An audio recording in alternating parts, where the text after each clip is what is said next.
Good afternoon, Nkosi Talk Shows family. Is Nomsa here at Nkosi Talk Shows. Find your own voice, lead from within. With me today, I have Kamal Emma and Shireen Lovegrove. How are you guys? Very well, very well. We're good. I'm Yeah. good. And hello, So, everybody. hi Awesome, everyone. awesome, awesome. So, our topic today is the impact of career ambitions on romantic relationship. So, career Mm. ambition can have a profound impact on a romantic relationship, influencing various aspects of a couple's life together. So, today we're going to share some key areas where ambitions, intersects with a romantic relationship. Sorry, my my mic keeps making me jump because it keeps going somewhere else. Let me scroll it. So you're going to have a jumpy voice. Is that what you're going Yeah. No. to? Okay. So, what do you think about the topic, guys? Come on, you want to go first? Sure.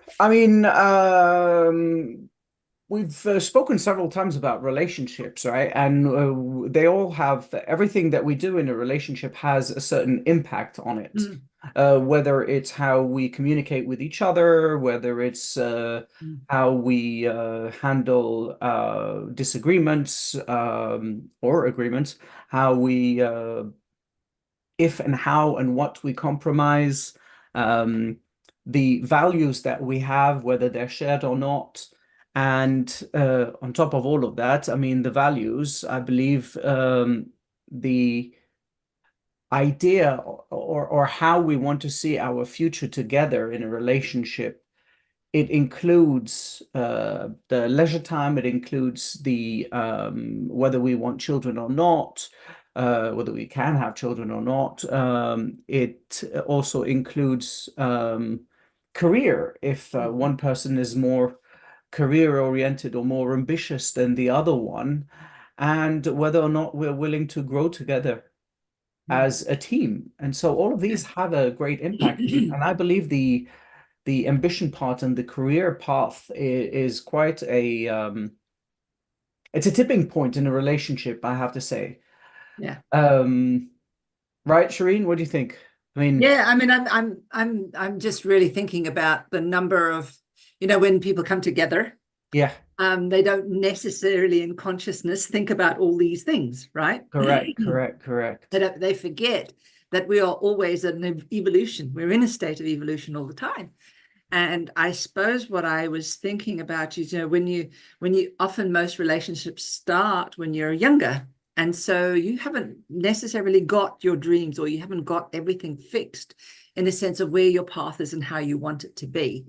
And have you planned that path with a relationship, or did you plan that path independent of a relationship? Yes, It's exactly. That that independence. Yeah, exactly. And if you're wanting to be in a relationship and it's going to require some kind of spreading of yourself to some degree, as to what would be negotiable and what would not be negotiable, I'm yeah, guessing on that aspect. And I think what often happens is when we meet people, we create commitments, and and as time moves by, we stay fixed in those commitments. And so when someone says, I had this dream that that's what I was going to do, all of mhm, a sudden we're going against, and there's resistance. yeah. And often that is what causes things to go horribly wrong.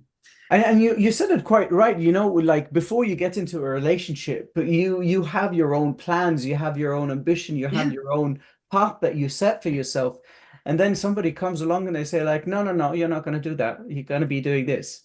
I mean, sacrifices can be made, but it really depends on how much you agree, disagree, or Mm. really want that in your life. Yeah. Yeah.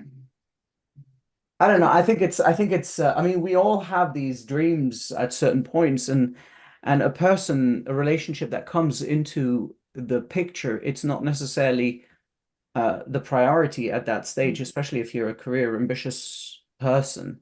And that doesn't necessarily revolve around career alone, but career can also mean studies. Yeah. Yeah. Exactly. Exactly. Yeah. Yeah. And I suppose I'm also thinking when I go into this, is I kind of think, certainly with the kind of women that I work with, one of the things is they delay having children often. Mm, And so infertility is a really big problem that's often a result of that. But there's so much preconditioning that comes with culture and what's an expectation of women, yeah.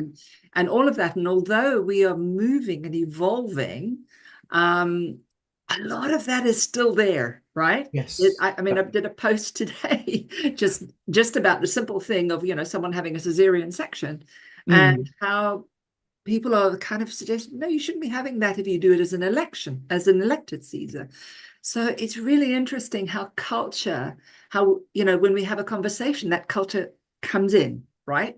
And mm, it's really important, I think, that when we're beginning a relationship, or we in a relationship, we have to honor that we are an individual, right? We are an yeah. individual who has needs and desires and wants, and particularly if we've kind of found our place that we're good at and we want to make money from it. Mm, And it's also something that's incredibly personal, that's actually separate from our family, right? yeah.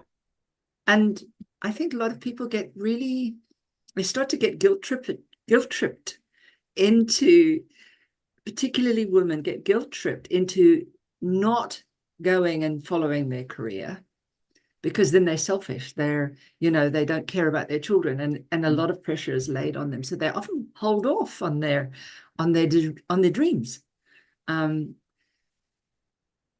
and I'm going to put a caveat, more so now, less so now because of changes, but in certain cultures and certain places, it very much is still there. It's still the same, yes, though. You're Yeah. definitely right. In certain cultures, this hasn't evolved, and it's still the same process of like you're being selfish.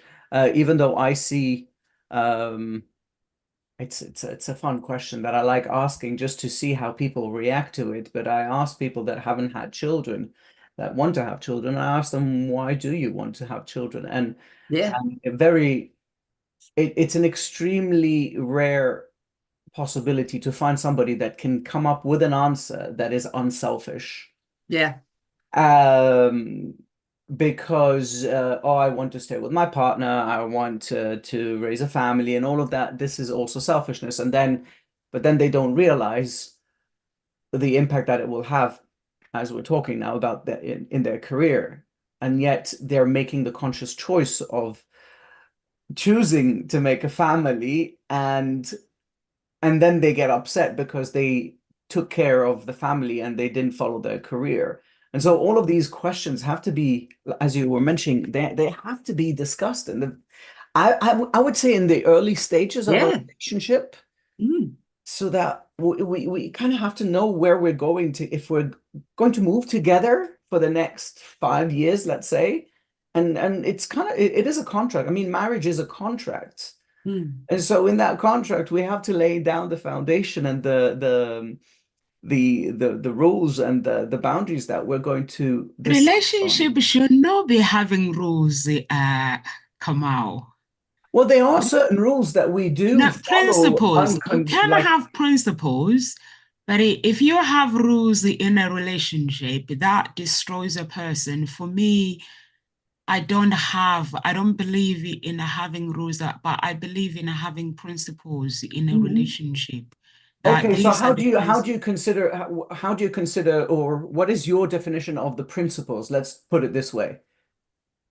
For me, basically, is for me to put myself across. Like I have my business, I travel, I have my children, but I never miss anything for my children. I'm always there for them in their school. I'm always there, show up for them. I think their dads are the ones that their dad is the one that is always at work. But for me, although I have to be everywhere, but Mm. my principles are, even if you ask my children, like they were telling their dad the other day, like, my mom never miss our events, but she's the one that travels everywhere. So the principles I have and my values, I have family values. family, for me, God comes first, and my family, they're there next to me. So no matter how busy I get, I always have to be in the present moment for my family. Mm. And I don't believe that having children, it stops you following your dreams. Fair enough, No, and I know it not at all. And no, and though you've said it right clearly here in a different perspective, though, that you do several things at the same time, and you set kind of like a hidden rule that, okay, mommy's going to take care of the kids, and I will be attending all the events, and knowing that dad always works, we're not going to get upset because he's always working, and so there is a rule. it's just not a hard and fast rule. Right? Exactly. It's not a hard and fast rule. That's it. But it's guided by a principle and By a principle. That's it. guided by a Yeah. belief and The guided principles that we have is one of us has to be available. yeah. But we cannot depend on paying somebody to raise our kids because that person is not us. If it's not one of us, it's the grandparents, it's the Okay, family let's change member. it to rules to conditions. So you've set up conditions in the relationship. Yeah, that's a That's it. condition. Yeah. But it's a Conditions are principle. It's similar to guided by a rules. principle. Yeah. Yeah, it's like I didn't give birth to my children to pay somebody to look after them. I gave birth because I wanted to take responsibilities. I wanted to see them, their step by step growing up. So Mhm. meaning that I'm gonna have to make sacrifice. I'm gonna have to be there for them. So if dad is not there, if dad is working, I understand my children, they know, like, like when they're performing, they're like, don't come. Sometimes I test them and they're like, don't come to our events. Oh, mommy, never mind. Mhm. I'm like, okay, I'm not coming, but I'm coming. I know I'm coming. And then when I show up, you can see they're performing on stage. But the minute they see you, their face, everything changes. The energy Yeah. changes because they Yeah. know you are there. So Yeah. that makes me realize like the importance of a parent being there. But like having children is a blessing, Mm, honest. mm, It is a mm. blessing. I Yeah. wouldn't change it to any other way, those who haven't got children. But never ever have kids because you want to keep a man, or have kids because you want to please the other person if you feel like you don't want to. Yeah. You want to for your career, just do what you think is right because it can affect your life, it can affect the kids. So just do what you think is Mm. right for you. I I want to touch on something you said there, which was just so beautiful, Nomsa. Just makes me feel so ah, I can't explain. I can't put the words on it. Is when you said something which was when my kids saw me, they come alive. They Yeah, were different. So this is about an energetic field of love and trust and knowing that this is the one person in your life that, or whether it's your husband or but there's someone here that cares so much about me, is here. And so therefore I can be who I need to be because I don't have to be looking out. There's my mum. She's there. She's supporting me, my biggest champion. And I think even in relationships, this needs to be there. Even in any romantic, I remember my when I first was going out with my partner, I hadn't met his parents yet. Well, I had met them once, but we hadn't really kind of bonded. And I was to meet them at one of the places where we were eating, and it was really interesting. I walked down and went into the place where we were sort of a bit later, and his mother straight away said, "I knew that you had arrived because my son's face changed." Mm. He changed. That somebody who he loved and was coming, she had arrived, right? And I think if we, in any kind of relationship, any kind of interaction, any kind of, even in a career, it doesn't matter. What it is that these relationships that you form in romantic forms, you need to keep that spark like that. The principle is, how do I keep that spark going after time when there's been lots of time and lots of stress? But how do I keep that relationship going, that when I see this human being lights up? So I loved that. And I just had to interrupt at that point. And I think this Truly believe that's what we need. definitely, and this is what you're mentioning here, whether it's with the children and then with a partner. This is the conditions that we're setting with each other subconsciously, and I believe they, in a sense, can be brought up to the conscious mind where we agree upon how our separate careers, whether it's a family career or a business career, will, I'm going to use a negative here, but will not impact the relationship. And for that to happen, the conditions and the rules that we have to agree upon have to be very clear. There has to be a give and take in that, where the not one person is feeling left out, or at some point can guilt trip the other partner because you're doing the job and I'm sitting at home and all of that, whether it's the father or the mother, it doesn't matter. And and that's where it becomes, I think, a little bit tricky, because a person can handle a situation and can pressure themselves maybe for a year, 2 years, 3 years, and then they shift. Yeah. And well, the partner that had it, when they had agreed, they said, okay, we're going to do it for, let's say, 5 years. But after 3 years, first one can't take it anymore. Second one is still continuing and is on the ladder. And that's where some issues can occur, because, well, I'm not satisfied anymore with me staying at home, for instance, or with the mind-numbing job that I have. I want to find something else. Fair enough. Is there something available that where you can shift straight away, or is it going to impact what we agreed upon? And so I see it as a business transaction, especially that part where career is involved. That is definitely a business transaction. And it has to be agreed upon, and it has to be accepted from both parties, and it has to, I'm not saying it has to come with what is it when you write a contract, and then if somebody doesn't fulfill the contract, there are penalties. Yeah. It shouldn't come with penalties. I'm not saying it that way. It doesn't have to be a business contract in that sense, but it is a contract where an agreement has to occur without guilt tripping, without psychological manipulation, or um, uh, pressuring someone out of something else. Yeah.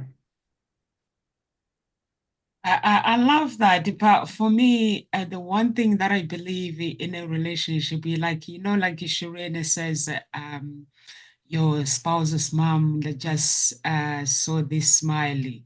And I just believe it shows the happiness. It shows that the poor guy has freedom in a relationship. I don't believe in automatum when it comes to relationship. And I know that there are some people that when I speak to them, they're like, I had to give my wife an ultimatum. I had to give her this.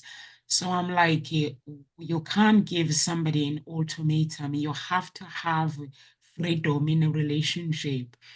Uh, like having said that, when you meet somebody because you love them, and you know that there's gonna be growth in that person. They're not gonna stay the same. They're gonna develop. They're gonna become something greater. So why does he have to have ultimatum? Why do you have to have rules? So you can come together as one and just live that life that has freedom. Because when you have expectations with somebody, it destroys a relationship. I was saying to my spouse the other day, so I was like going to a Dublin and I'm going to church, and because it was like, are you going to church? I was like, yeah. And he was like, why are you going to church so much? So I just looked at him and I just smiled. So we were going to the birthday party for his niece. And then he realized that I wasn't going to be there. But then I had to remind him, I said, listen, I don't have to be there. You guys can be there for the birthday. I was like, listen, if I was to choose between you and God, you know who I would choose? And he thought I was gonna choose him, and I was like, no, I ain't gonna choose you. I choose God. And he just looked at me, got confused, and I was like, because the reason why I choose God is because God is everything to me. And without you, I can't keep you without God. So I was like, I would choose God. So I was like, I was laughing and I was like, you need to speak to my family. And I was like, when you speak to my family, they will tell you that Nomsa, she's a man in our family. I look out after my family. So the first thing when I said, God, give me a man, I don't like a man that tells me what I can do, what I can't. Yeah. Simply because, like, when my daddy died and my stepfather died, I just stepped in, and like when my family talk me, I do. I'm the person that I do. I don't control. I give freedom, but I do. Like if you come to my family, like when one of the neighbors was like, this child, what kind of a child did you give birth to asking my mom? And my mom was like, I gave birth to a normal child. And he was like, because she handles everything. And I was trying to show my spouse that, listen, for our relationship to work, you're gonna have to let me be the woman that I want to become, because for doing that, you allow me to be me. And he realized actually, and he was like, okay, you go. Because for me, I don't live by the rules. Anything that I do, I just do it because as long as it's not affecting anybody. So there are some people, like Kamal was saying, that in a relationship, you have to have an understanding. But if you listen to what Kamal said, Shireen, what actually destroys the relationship with people? Having expectations that Yeah, are unrealistic, Yeah. right? Unrealistic That's expectations, exactly. unrealistic expectations yeah, make you incredibly unhappy. So, and I suppose what I was thinking there, which was that two-way process, we have to have some accountability, right? Definitely. We need Yeah. to be accountable to our own values, our own beliefs, our own aspirations, right? Our own dreams. We have to hold that accountability. And one of the things you said, Nomsa, there, which was really important, was yes, you're, not hurting another human being. So these are the principles and guidelines which you live by, which in a way is God law, right? It's God law. If we know that if you hurt somebody else, they're going to react and they're going to hurt you. It's the way it is, unless they're a more evolved soul and they'll go, something's going on with you. But that's not often happens in a relationship, right? So that if we want to have good relationships, we need to have that personal accountability on how can we be as honest as we need to be, following our dream, and at the same time recognizing that other people have different dreams, right? Yeah. Different desires, different wants, and to be able to find a way to negotiate that. So don't have an expectation, because that really doesn't work. I mean, I've just had a pregnant client that's just really unhappy with the NHS, but because she had a very high expectation. And it was unrealistic for what she was needing.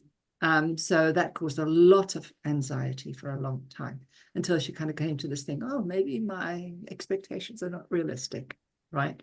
And then she just calmed down and found her new level where she could work within the system. And I guess that's the same thing that we're going to have to do. You got to find your levels of agreements. You find your levels of accountability. So if this is like one of the accountability is you can, Namsa, all your, whatever involves your kids, one of those parents are going to be there, or grandparents. Yeah. So each of you will take accountability of that. If you've got something that you have to do, you make sure that your spouse is there, right? And they know, because it's been part of this generalized agreement or principle for which you're living by. I like that very much, because now you're touching really on the point that I was stumbling and saying to Nomsa earlier, is that we said communication and we did say goals, but in essence we also have these shared goals. Yeah. And aligning the career ambitions within the relationships, where we can each discuss individual aspirations and how we can support each other and how they combine as well to reach that joint vision of the future that we want to create for ourselves. And like you were mentioning, it's a negotiation of when you in conflict negotiation, you usually go all the way back up to where do we stand on firm ground together, and then we move forward into where the conflict is arising. But as long as we reach that common goal together, then we can move forward. And so when we establish not only the individual goals, but the shared goals together for both partners, based on our values, our principles, our belief system, it creates more understanding, and it makes it easier to navigating the challenges that might arise whilst we're pursuing our ambitions. And then you touched, Nomsa, and you were touching on who's going to go to attend the event this time, who's going the next time, and all of that. And that, I mean, this is life management, right? It's what they call in business time management. But it's just like life management, right? How to manage your work and life at the same time. And I'm not going to use the expression work-life balance, because it's just life balance. No, it's a different thing. It's management. It's just life balance. It's managing life. Yes. Yeah. And I think it's really important, because if you in any kind of relationship, you need to have, in order that all your needs get met, you've got to manage them, haven't you? Which Definitely. is what Nomsa was saying as well. You've got to manage them. Mm-hmm. And so, yeah, it is a business in a strange way. It's the busyness of your life. Right? It is. I mean, I call it a business transaction. I'm being maybe a little bit too literal about it, but that I'm sure a few of you have read it, but there's the Art of War by Sun Tzu. No, I haven't. But it's wonderful, because yes, it was based on war, but the philosophy is taught in business. It's taught in it can be understood in social gatherings, in psychology is useful, because you get to understand a few concepts, as vague as they might sound, or as war directed as they might sound. It has a different perspective when you think of it. Everything is a transaction, whether you want it or not. A communication that we're having now, it's a transaction. It's a transaction of me saying a few words, and then you suddenly realizing, oh, there's a word here that I like. I'm going to take that word and I'm going to build up on it and continue that conversation so that you like me more. And so that when you hear something that you like, you would continue that. And so it is a transaction, right? And while we're having that transaction, to me, one of the most important transactions in a relationship, especially when it comes to career, is the encouragement and the support that we show each other. Because without that, it falls apart. Yes. If you're in a relationship and you have ambitions, for instance, like continuing studies, doing a master's or a PhD, and your partner tells you, no, it's not the time to do that now, because you're going to stop working, or you won't have time to work, and then we'll have less money to have fun or go on vacation, or we'll just about pay the bills. Doesn't work. Then somebody is using something else to control the relationship for their benefit. And that is not support and encouragement. That is not a supporting partner. I personally would like a partner that would say, oh, you're studying? Okay, how can I help you? What can I do? Are we going to be living in a just surviving mode for a bit? Or how long is it going to take? And then we discuss this together and I say, look, we're going to be on survival mode for, I don't know, let's say a year. But after that, these are the possibilities. And this is something personal. This is something that I would like to improve upon. Okay, how can I encourage you? How can I support you? And then we discuss that again together. Because during times of at work, during times of let's say somebody goes for a promotion, but they didn't get the promotion. The partner needs to be able to comfort them and let them know, like, it's okay. I'm here for you. You're going to get the next one. Don't worry about it. Let's see what we can do together to find that path that you want to choose. Can I help you look for different positions in different companies? I have friends here. I don't have friends there. And you come to it's what I simply call mutual respect and understanding. It's the basics of a foundation to a healthy relationship. Yeah, now you say that, Kamal, I used to think that if my spouse does not support me, that means they're not the right person. But then when I started cleansing, I came to a realization like, um, if I go and do something, I get excited about it, and then I come home. There's expectations. Like if I tell my spouse, I've already made a decision that this is the reply that I expect from him, and if he does not give me that same reply, I get disappointed. But then when I went through the journey with God, I realized actually people, whatever I'm feeling, no one can feel that. Yeah. Um, so I shouldn't expect people the support that I need. I need to get it inside of me. I need to have it within me. All I need is to have somebody that will not hold me, will not have the energy of stronghold.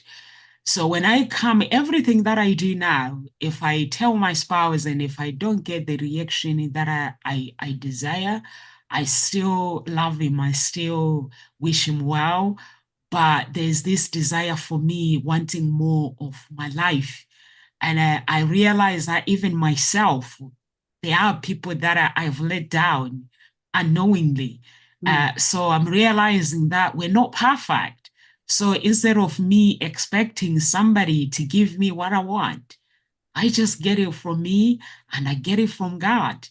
And it's actually when you go through that, I don't know, you said you were going through the fasting Kamal.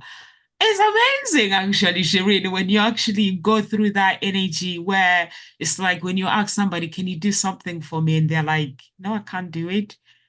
You don't care anymore. You're like, okay, I accept it. You move on. Just amazing. The feeling Yeah. is so amazing. And I'm realizing, I came to a realization that actually we actually destroy ourselves.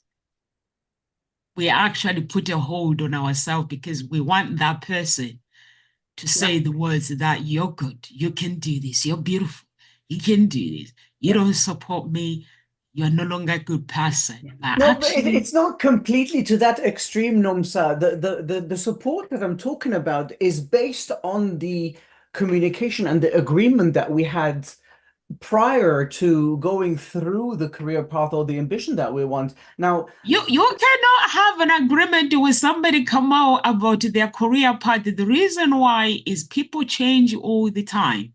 So you just have to be with somebody who goes with the flow and say, honey, whatever the step you take in life, I'm there for you. yeah, and that's the support. I'm there Yeah, for you. That's the yeah, support. It doesn't yeah, necessarily have to be everyone supports their partner or another person in their own within their own capacity.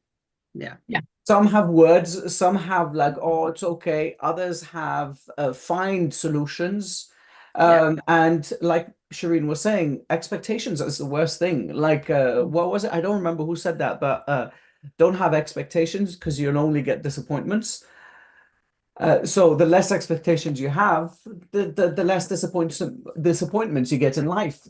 I think I'm going to put a caveat there. Yeah. And I'm going to put the thing is don't be wedded to the expectation.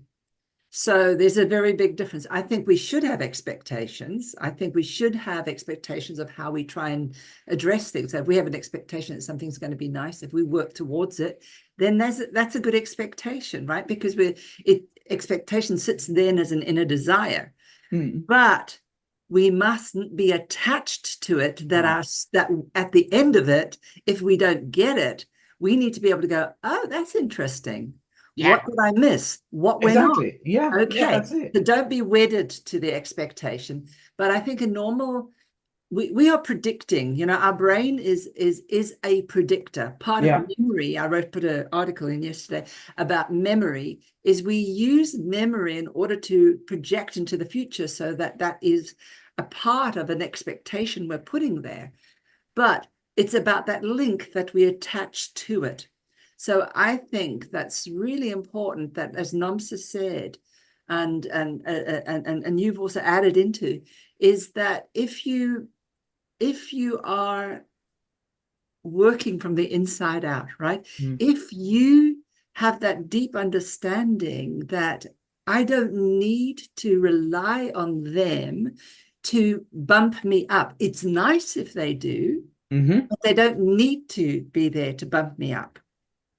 Maybe what would be more helpful is to kind of come back home. And if I don't see what I see, is you might go ask, okay, honey, can I chat to you about this at another time? What's happening right now that you're not getting involved with what I'm really excited about? Often when you are very, very excited and you come home and someone's been at home all day working and doing their thing, it's very hard to muster up a lot of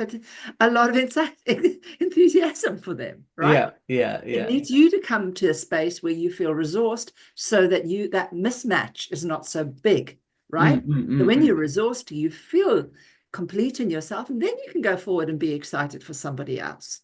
So I think it's really about how do we keep accountability of our own inner state, our own connection to God or our God source. Well, I think it's inside us and outside us. But I think that if we have that inner core of happiness for ourselves, then when we see someone not excited in the same way that we are, and we understand that they can't feel exactly the way we are, then we are less likely to be critical of them. We're more likely to just say, oh, right. Okay, this is where it is. That doesn't mean they don't love me. That doesn't mean they don't support me. It just means they've had a hard day, right? That's it. It's as simple as that, I guess. Maybe I must just bring my excitement down to match for a bit and then let it come up so that I can come with them or help them up to my up level. I mean, one of the things which Shazad will talk about, and I know, Namsa, you're going to do positive intelligence, is that he says that, you need to have quite a few statements of positivity to bring up something that's negative. So if you're in a really good sage state, what will happen is you will look to understand where they are. And then you will look to help them move with you, right? Yeah. So that's the difference. It's really allowing them, as Namsa, you're saying, you don't have an expectation and you don't have any rules, but it's that state of allowing this person to be where they are until they're in a space that they feel safe enough, happy enough to meet you and your needs. And I think that that's quite a useful thing to be thinking about when you come home and you notice such differences in how you expect to be received and not received. I think that can be a very powerful learning. Definitely, and that shows also. I mean, that shows the flexibility and the adaptability of a person. And so when we're talking about flexibility and adaptability, that applies to both parties in a relationship. And so if you're not flexible, if you're not adaptable within the relationship, well, the things crack, right? If you get something that is not flexible and you bend it, it will break. It's the same thing. And so being able to adapt to the situation, as you were mentioning, coming back home, I'm super excited. And then I see, okay, there's a grumpy face here. Okay, let's take it down a notch and smile and how are you? You're right. How's the day? And maybe comfort the partner a little bit first before Yeah. saying, "Oh, I've got exciting news," and then no, I've got exciting news, not straight away from the door. Yeah. I'm going to do this, this, and this, and this. Yeah, And, oh my God, they're now got another thing they're overloaded with. Yeah. So yeah, I think that's very important to not overload our partners when it comes to these good news or bad news or whatever you want to call them, or just news simply, Mm. especially when we're overexcited. Yeah. I like that, calming it down a bit so that the other partner doesn't feel overwhelmed. Well, I just immediately saw my metaphor of a steel that, kind of just Yeah, it snaps. And then I thought, well, what do you do to steel? You temper it and you move it and you heat it a little bit and exactly. you add a Yeah. little bit of love to it in some way. And then guess what? It does something else, it transforms. So yeah, in romantic relationships, you want the transformation, right? You want That's to it. keep the romance in it in some way, So it's about recognizing just how much is now what do I need? Because it's work. It is work on some level. We have to think about, okay, I'm really excited to get back home. I'm really excited to do this, but they may not be in the same space that I'm in. Yeah. Yeah. So what do I need to do in order to help shift that? If they are, great, but if they aren't, so the expectations are recognizing that maybe on some level, I'm going to take some responsibility or accountability for me first, or how I bring the joy, how I bring whatever needs to come, right? I like that. Yeah. That part where me taking responsibility of how I'm going to make this happen in front of us. I mean, you're saying the expectation is it's just having, okay, if the person is excited, this is plan A. If the person is not excited, here is plan B. And just in case, make a plan C, in case there's something Definitely. else. BDNF. And I guess this is about the communication, right? It's communication with yourself and being able to read the situation itself, to read the room when you come in. And it's like, hi, I'm back. Okay, what's the vibe here? Okay, so we can use plan A, plan B, or plan C. And then it's a regulation of emotions as well, right? Yeah. And in all cases, regulations of emotions and mastering your emotions will definitely help in all of relationship situations. Yeah, absolutely. Mm. That's the key pivotal thing to be able to do. Learn to regulate your emotions. Because all action starts from emotion first. Yeah. Before thinking doesn't, yeah, we can override thinking with emotion. And very seldom can thinking override our emotion. That takes a lot longer to actually cause that to happen. Normally, trauma is the result of where we shut our emotion down. But we're still driven then by fear. We're still driven by other kinds of negative feelings, right? Yeah, Yeah. I like what you both said that like somebody, if you feel that you are up there and then you just bring somebody, uh, just wait for that person and bring them back to your level.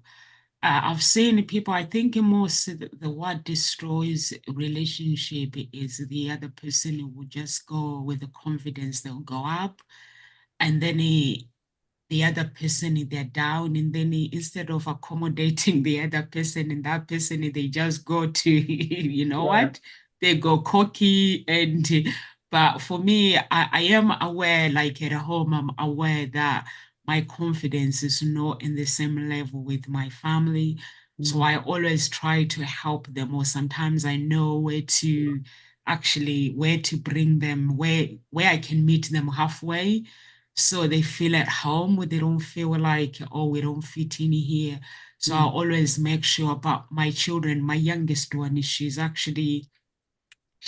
challenges me she likes to challenge so I know she can handle me so that's fine but I think it's really nice for people to communicate communications and listening to each other I think is very very important and allowing individuals to grow because when we put a stumbling block on somebody. That's where people get frustrated. They're like, I had to put on hold on my dreams for my marriage. I'm like, why would you do that?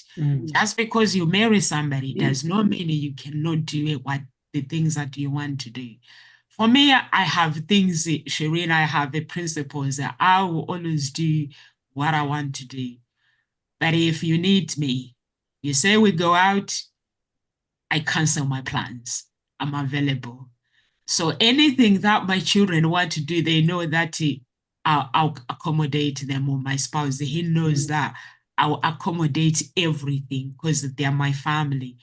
But what I wouldn't allow somebody is to tell me that I can't do that. You just tell me, Nomsa, on this day I was planning to go out. Let's go have fun. I'm like, okay, let me see my schedule. I move my schedules somewhere else, and then I accommodate you.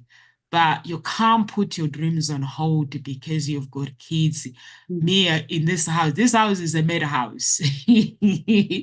My children, I've always taken my children to do that thing, and I'm always doing my own thing. But we're all happy with doing our own thing. So you can't use the children and say, just because I've got children, I had to put my career on hold. There are some people, you hear them saying that you just have to plan, make plans.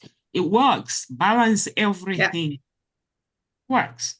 And I think what I'm also hearing, Namsa, is that the whole family there's this shared dream. Each one has their individual dream. The whole family has a dream that they are together, right? Yeah. That they work together, that we're here. We're all there for each other. And I think that's, part of that is really having that very much as a principle, a standing principle within the family. Because whenever you go into any relationship, there are these kinds of principles that are going to be so necessary to create as you move along. But I certainly think that if right at the very beginning, for anyone who's starting a relationship, you need to have some kind of guiding principles that you're going by. Definitely. And you need to ask that person, well, if this scenario happens, what are you going to say? What are you going to do? So that you start to build a structure that has that flexibility, that capacity to be flexible, but also that there's guidelines that you can see, right? That you can go, well, that's an expectation, this person's probably going to do. So we've met this, we've talked about this is how it's going to be. Right, now I can bring it up. Okay, what do I might need to negotiate with regards to that? Right? Maybe they're not quite in that space. Okay, how do we negotiate? How do we make it work? Right. And I think that's important, is how do we make it work together in this shared dream, in this shared collective? Because I want to be with you. I want this family, and I want them all to be happy. And I think that if we start thinking right at the beginning of a relationship like that, then we have a very big chance that whatever comes about is going to be resilient enough to withstand whatever challenges come. So yeah, that's probably my parting thing, is when you go into start a relationship, have guiding principles, but have your own, right? Because once you have your own, you can very clearly let somebody else know what your needs are, what your dreams are, and where and how do you want to plan it, so that in the grand scheme, they already know that. I like that. And you know what you were expecting, you can even make it as a game, the game of what if. You just play a game of what if. What if? Yeah. And just all the hypothetical scenarios that one can think about just for the fun of it. Enjoy your time. It doesn't have to be very serious. I mean, this is a relationship, this is a partnership. So have fun doing these things, right? Play games, figuring out these things. There are many games actually for relationships. I can't remember half of them now, but a what if is a fantastic game to get to know your partner better and get to see the hypothetical situations and how both of you will handle them. There's also this was actually a psychology game that was based on 36 or 60 questions that, between quotation, make you fall in love with your partner. It's not necessarily making you fall in love with the partner. It's they're more of questions of what if situations and what the partner will answer. And based on these, you will get to appreciate each other a little bit more and understand how if and how and why and if you want to actually be in this relationship. I think it's a very interesting. Some of them I was like, of course, it's like, okay, if you were, I don't know, if you could invite anybody dead or alive to a dinner party, who would it be and what would you discuss? And each person says their own, right? And then you figure out, okay, so what is the common ground here? Why did you choose an artist? Why did you choose for instance, I don't know, an actor, right? And you can have discussions around these questions as well, and that's what creates that bond, that understanding. It might not be right in your face. The answer might not be right in your face. Yeah. You just have to tweak it and think a little bit. Okay, so. Yeah. This person likes just actors and actresses, and I'm not really. I want nerdy people, right? So, Yeah. And that's what's so intrinsically interesting about that. And I think it's lovely, isn't it? Because we make meaning outside our awareness, right? So much meaning is made outside it. So the fact is, we may ask a conscious question about, oh, this is about this, and yeah, they're doing this and this and this. But what often happens is our beliefs are sitting underneath there, yeah, and it's already being attracted. Ah, that person likes these things. Ah, yes, they fit with me more. yeah, that's it. So, and your body is doing that, not necessarily your head, but your body is going, oh, I feel comfortable. This feels right. This feels like I can go this way. And then you ask another question, and you go, oh, I'm not so sure. So you have to ask another question. But it's really interesting how then we can listen to our, if we're able to listen to our body and watch how it responds. Yeah. It gives you such valuable information on the people that are more suited for us and more suited to our happiness, right? That doesn't mean people can't change 5 or 10 years' time, but I think there's a lot of intrinsic stuff that's there that, yeah, probably won't change. Or it would require a huge amount of growth before they did. And I think this if I remember well, the test was created to it wasn't really necessary. Like I was saying, it was not to fall in love, but to create deeper bonds. And they have like questions like um, I don't know, like I mentioned one, the choice anyone in the world, dead or alive, who would you want as a dinner guest? What would constitute a perfect day for you? And I don't know. There was it has also to do with the future. So if you were able to live to the age of 90, and retain either your mind or a body of a 30-year-old for the last 60 years of your life, which would you want? What future do you see in the next 5, 10 years? Like certain questions like that, they're quite fun and interesting to have, but it creates that vulnerability to each other and being fairly, in a sense, you have to be honest in it, right? Well, I did go with a caveat when you said that immediately. Yeah. Well, if you've got a body of a 30-year-old, you're probably going to have a good mind at 90. So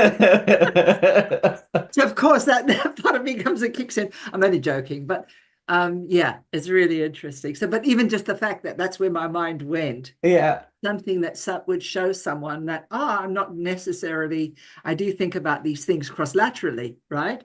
So, and whether someone likes that is yeah, would be important. For those of you watching and that are interested, if my memory serves me correct, it's called the 36 Questions Make You Fall in Love, and I believe it was published as well in an article in the Cosmopolitan. All right. So you can find it. that you can find. Yeah, and you have different versions. You have 36, you have 60. I mean, I think the one in the Cosmopolitan is 36. Yeah. You get tired after a number of them. I mean, you do get, I mean, and that's the whole point, right? You sit down and you have these questions. You don't have to do them in one sitting, but like just share these questions. They're quite intimate. They create that vulnerability stage and they create the what if situations that maybe how do we see ourselves together? And I love that part, how your body reacts to one another. And it was like,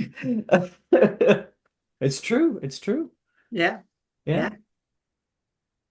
I'm getting It's the hot 2 o'clock, guys. Time has gone so fast. It did. Actually, this time Yeah. the time flew by today. Yeah, I was Yeah. surprised.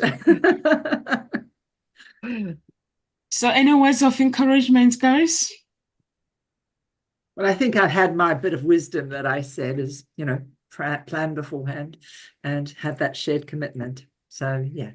I'll stick to the same stuff that you've said as well, Shreen. Like discuss with each other the shared plan and the individual plan and see how they can be fit in within the same frame. That will be my And go with it last that words. we're coming from a mindset of, you know, how do we make it work? Exactly. Really important. Yeah. Yeah, for me, I'll agree with you guys. The motivated mindset encourages proactive problem solving and collaborative effort to overcome problems and challenges in a relationship. So just work together and be who you are meant to be. But it comes with a challenge. That's part of it. Help each other to grow as well at the same time. So if you're watching us from YouTube, guys, please subscribe to our channel, be part of the family. And on social medias, we have 2 groups, Unique Billionaire Mindset and Gossip Talk Shows. And like our pages, Hope Spring and Gossip Talk Shows, please. And you can follow Kamal and Shireen on their social media handles, or if you want coaching, please go to the website. It's on my Facebook page, www.coach. And both websites are available anyway. The other one is not off yet. So you can, either way, just go to the website and get in touch with us and live with grace, everyone. And God bless. We'll see you on Monday. I can't believe it's Friday today. No. Years Hi, past. everyone.